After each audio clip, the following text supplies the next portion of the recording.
হতাশা থেকে বের হওয়ার উপায় আপনার ভেতরেই আছে। আসল কথা কি জানেন? দুনিয়া জড় পদার্থ। আপনি এসব আবেগ দিয়ে কাকে বলদ বানাচ্ছেন, কার কাছে বিভিন্ন মিথ্যা কথা বলে বেড়াচ্ছেন। এই পৃথিবী মানুষের ভাবনাকে গুরুত্ব দেয় না, দুনিয়া মানুষের আবেগ বোঝে না, এবং দুনিয়া কারো দুঃখও বোঝে না। তাই আপনি যদি একটা ভালো জীবন বেছে নিতে চান, যদি মা বাবার গর্বের সন্তান হতে চান, যদি সমাজে প্রতিষ্ঠিত হতে চান, তাহলে কিছু করে দেখান। আজ বা কাল নয়, এই ভিডিওটি দেখার পরেই শুরু করুন, লেগে যান দুনিয়ার সংগ্রামে। ধরুন আপনি এখনো পড়াশোনা করছেন, আপনার পড়াশোনায় মন বসে না, আপনার দ্বারা এসব হবে না, এরকম কোনো অজুহাত দেখাবেন না। কারণ আপনিও তো একটা মানুষ, আপনার মধ্যে কিছু কম আছে। যে ছেলেরা বা মেয়েরা ক্লাসে সবথেকে ভালো রেজাল্ট করে, সেও একজন মানুষ, তারও দুটো চোখ আছে, হাত আছে, একটা শক্তিশালী ব্রেন আছে।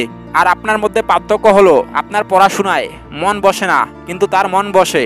এর কারণ কি জানেন? কারণ আপনি পড়াশোনার জন্য পড়াশোনা করেন, কাজ করার জন্য পড়াশোনা করেন, স্কুল বা কলেজে রোজ যেতে হয় সেজন্যই যান, জ্ঞান অর্জনের জন্য যান না। আপনার কাছে হয়তো পড়াশোনা করাটাই হলো জীবনের লক্ষ্য বা একমাত্র সফলতা, কিন্তু আপনার চিন্তা ভাবনা একদমই ভুল। যেখানে আমরা সবাই এটা ভালোভাবেই জানি যে পড়াশোনা কখনো লক্ষ্য হতে পারে না।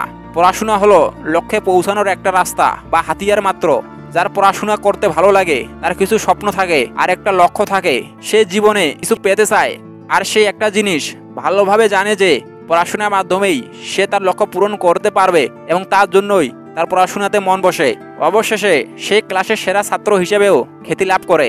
আজ থেকে পড়াশোনাকে গন্তব্য বা লক্ষ্য না ভেবে পড়াশোনাকে লক্ষ্যে পৌঁছানোর রাস্তা বা হাতিয়ার বানাতে শিখুন। হতাশ হবেন না, জানুন আপনি কি চান, কেন চান, তারপর সেই লক্ষ্যের পৌঁছাতে হলে আপনাকে কি করতে হবে সেটা সম্পর্কে পরিষ্কার ধারণা নিন। তাহলে নিশ্চয়ই আপনার পড়াশোনায় মন বসবে। শুধু পড়াশোনাই না, লাইফের যে কোনো ক্ষেত্রেই আপনি সফল হতে পারবেন, পৌঁছাতে পারবেন আপনার স্বপ্নের চূড়ান্ত লক্ষ্যে।